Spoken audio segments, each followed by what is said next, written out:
Call of the Wild by Jack London takes place in the 1890s Klondike Gold Rush. It's an adventure fiction book about a dog named Buck who gets stolen from his home in California and transported off to the Yukon Trails of Alaska to become a sled dog. On his journey, Buck experiences a great adventure through all the ups and downs sled dogs face, from new ownership to the hardships of the Alaskan trails.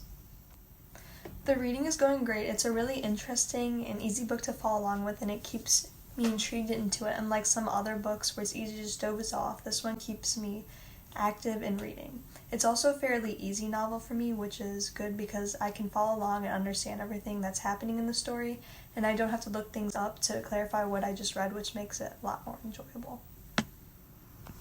In the book, the main character is a mixed breed dog, half St. Bernard and half sheepdog. His name is Buck, who makes a transformation from domestic dog to a wild wolf dog.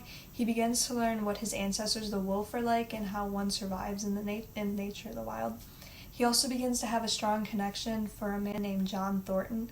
John Thornton is another character in the book who actually rescued Buck from being beaten by his former owner, and he took care of Buck and they grew inseparable until John Thornton was killed by an Indian tribe, which led Buck to set out for revenge.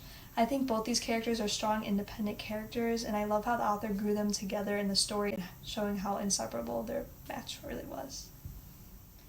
Throughout the main characters, I think Jack London was trying to answer the questions of love between a dog and human and the love of the wild, because he really shows the connection between Buck and John and uses strong, loving words to describe the pair throughout the whole story. And the love of the wild because Buck eventually chooses the wild, and he chooses to run free with the wolves and showing his freedom and love of the wild. Therefore, I would say the audience of this book should be for people who love a good adventure and animal lovers and nature lovers, because the whole book is about Buck and his adventure in Alaska. This book is also fairly similar to Into the Wild because both books focus on finding yourself in the wild and what it's like to be free and the challenge and the hardship it takes to get there and to survive rather on your own and get that freedom in return.